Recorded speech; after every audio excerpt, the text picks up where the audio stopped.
We talked a little bit before, and you were in the cannabis industry up in Canada. Yeah. And I want to dive into that a little bit because I also want to get to the technology that you've been working on as well, Sure. which is the AI grow light. And Yeah. man, you told me a little bit about it, and that was just blowing my mind. But start with what got you started in it and what kept you in the cannabis industry, eventually leading up to this, the AI grow light. Okay, so I've been using cannabis recreationally since I was about 15. I still do, you know, and I love it. I love the smell of it. I love looking at it. I think I think it's a fascinating plant. You know what I mean? It's got so much amazing attributes to it, and it can heal so many different diseases or ailments and whatnot. So once cannabis, so I was always doing things, whether you want to call it the gray area or the black market and whatnot, in my younger years. And then cannabis became legal. I think it was October 7th, 2017 in Canada.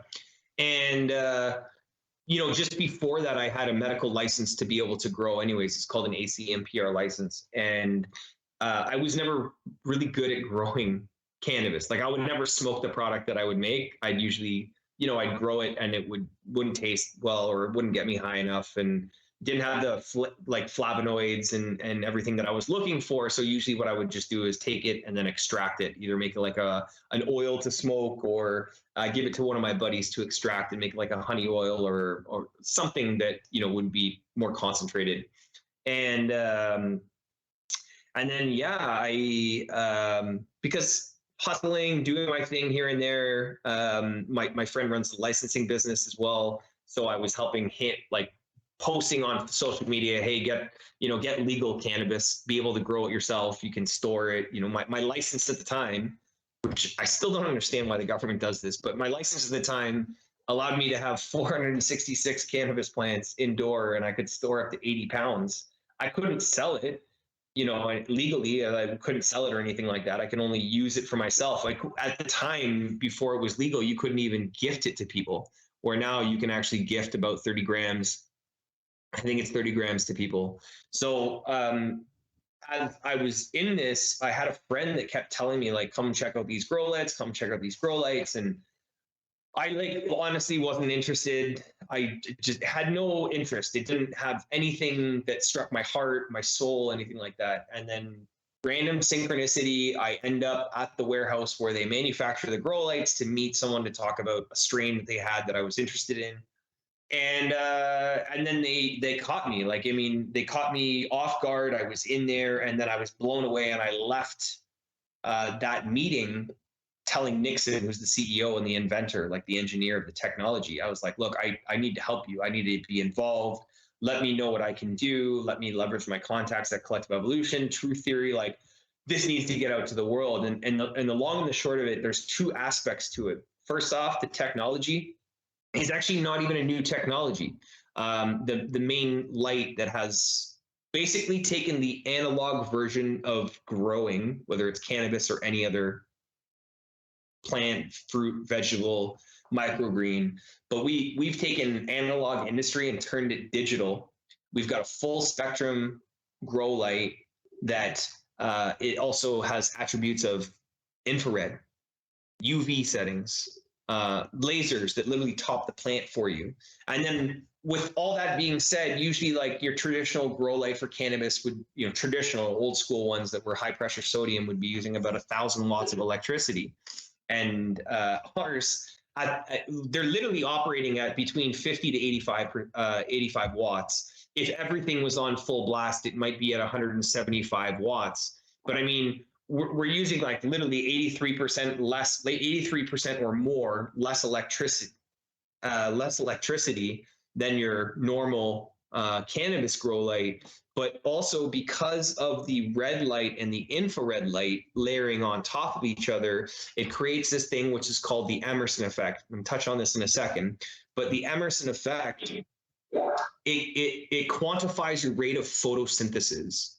So anyone who grows cannabis knows that you have basically two cycles. You've got a grow cycle, and then you've got like a veg cycle, grow cycle, and then you've got a flowering cycle.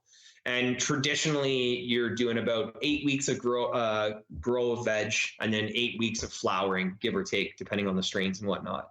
Well, we've been able to grow the same size, quantity, quality, and we can do it in about 30% less time in the grow cycle. We literally cut down 30% of the time it takes just to grow, let alone even taking it a step back further for cloning and seeding.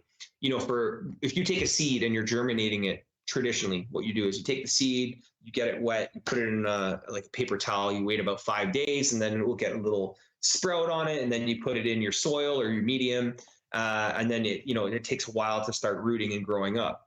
Well, with our light, with the red and the with our Emerson effect light, we can literally sprout with no germination whatsoever in less than 24 hours and have mini little plants that even have 1 or 2 roots on it within 5 to 7 days with no germination. Like, that germination is the aspect of it.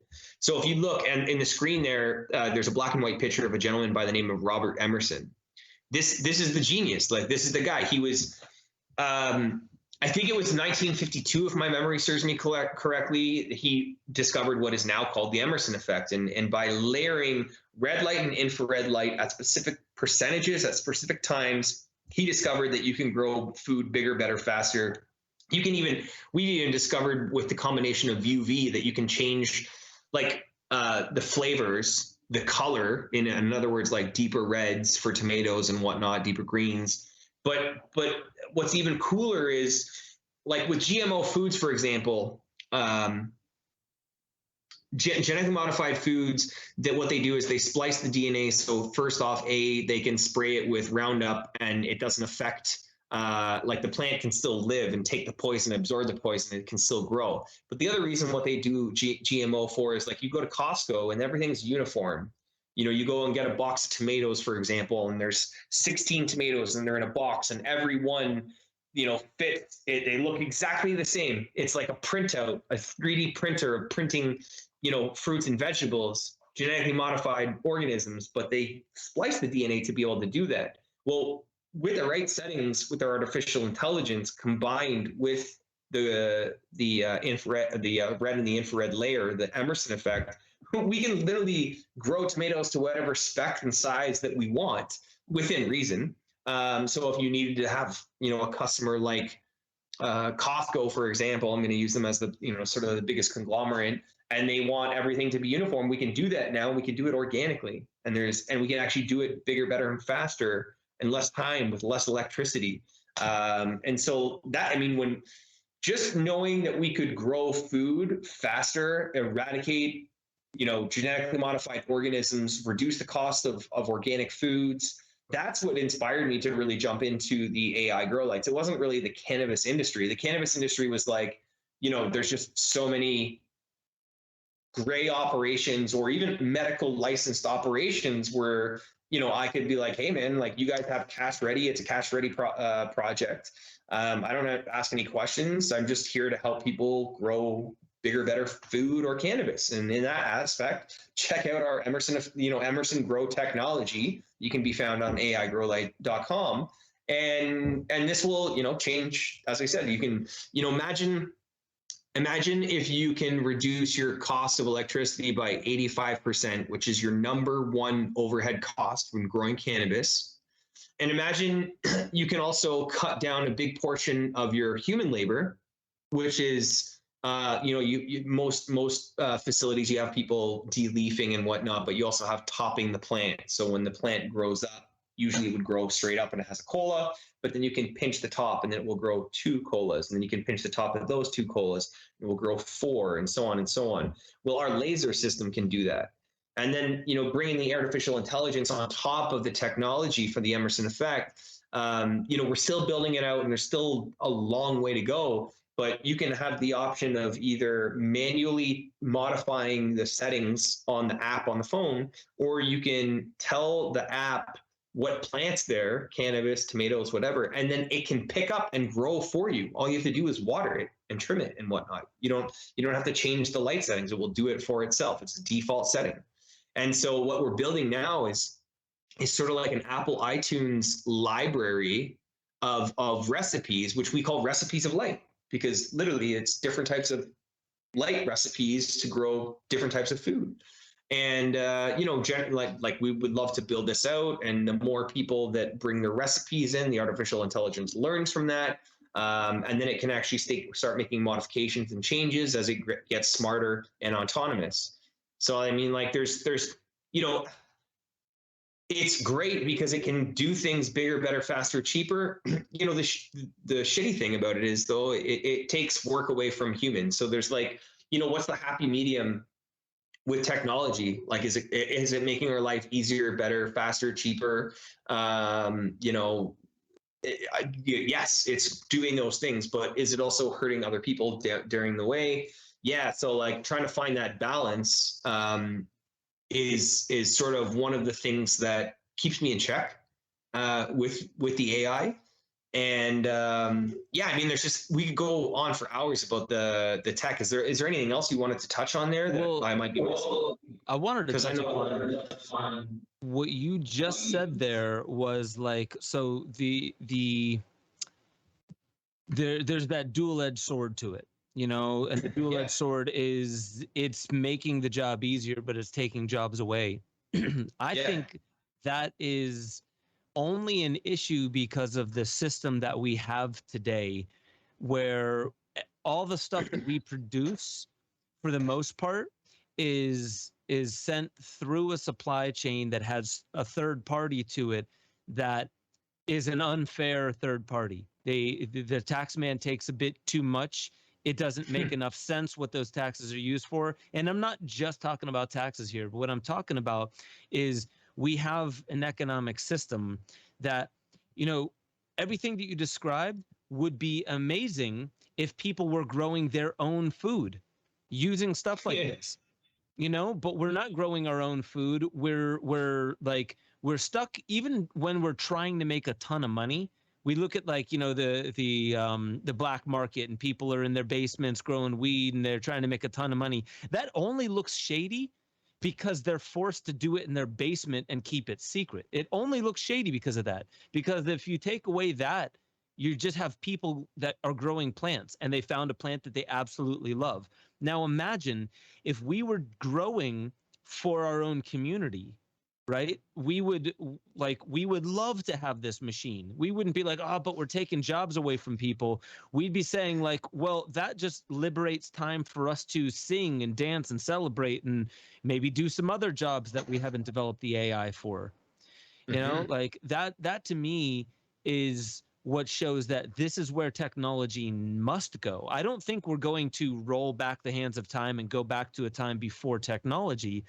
I think the way forward is to find out how technology can level the playing field rather than keep it rigged and forcing there to be no competition ever.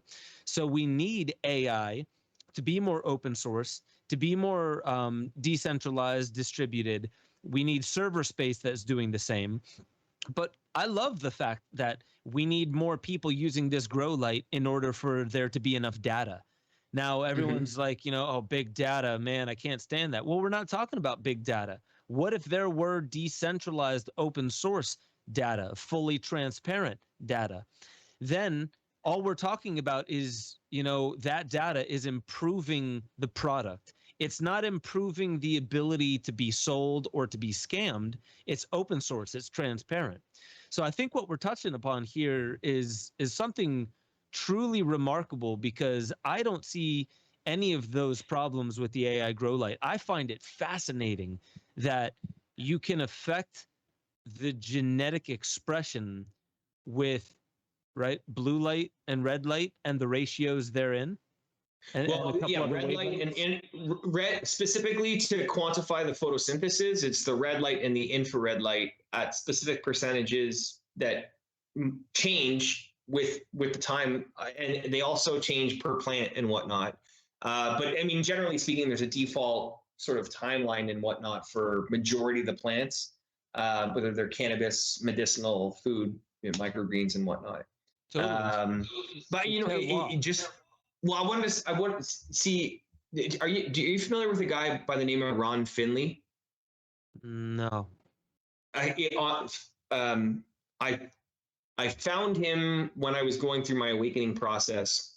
You got to check this guy out as well. On another note, his name is Ron Finley. I've got his phone number too, if you ever want to call him. I'll have to ask him if you could do that, but I'm pretty sure he would be cool with it. He runs Gangster Gardening, and he was a TED Talk gentleman. When he said, one of his quotes that will always stick with me is like, growing your own food is like printing your own money. And just briefly what he did, and this is some of the part that inspires me to, keep moving forward with the AI Grow Light and some of the projects that we're working on behind the scenes, is like he went in South Central LA, they have more dialysis machines and Starbucks than grocery stores. Like he'd have to drive like 30 to 40 miles just to get a fresh organic apple. So what he did is in South Central LA, he started taking the boulevards and turning them into food forests. And then the town came in and started ticketing him, say you can't do that. But he was like, shit, son, I fucking gotta cut the grass here. So if I got to cut the grass and I got to maintain it, then I'm going to make it the way I want to. And so the court system came at him a bunch of times and tried to like get him to take all the gardens down. And the police came knocking on his door and the bylaw people and everything. And he fought it and he fought it and he won. And so like, just another note on food and how the importance of that is. And you can see that this going back from a long time, because I think he's founded it in 2010. Maybe even earlier than that and whatnot, but it sort of falls in line. It's like another thing that why, aside from cannabis, the reason why I think it's so important to grow your own food. And I'm still learning myself because it's hard. Time management is difficult, especially when you're running so many projects. I know you're a father. I'm a new father recently as well. I've got another baby on the way. So, and I think that's also another reason why community is so important, and to be able to have this type of technology for the community to vibe well. Because if we can have our food on autopilot and printing, or growing our own food and whatnot, it just it saves so much time and money and energy right there. And then also then we're not so prone to, well, I'm on the road and it's a rush, so maybe I'll just go to Dunkin' Donuts or Tim Hortons or whatever and get a sandwich or a coffee that's all, GMO and whatnot. Because what you're putting into your body is what you're getting out from your body. So energy in and energy out. It's a mathematical, it's a science equation. So whatever you put into something, you're going to get out of it. So if you don't take care of this Ferrari, you don't take it for oil changes and put like high premium octane gas in it, it's not going to run very far and very well. Make sure y'all head over to benjosephstewart.com, become a member. You'll have access to the growing library of deeper dives where I talk about all the stuff that I really can't talk about on YouTube. Make sure you get involved in the Discord chat. That's where a lot of the conversation is happening, talking about new theories, being able to interweave into the greater conversation that is how we awaken infinity. That's our highest potential. And I just want to remind you, you are the most powerful technology ever known to creation. Wield it like an artist with a conscience.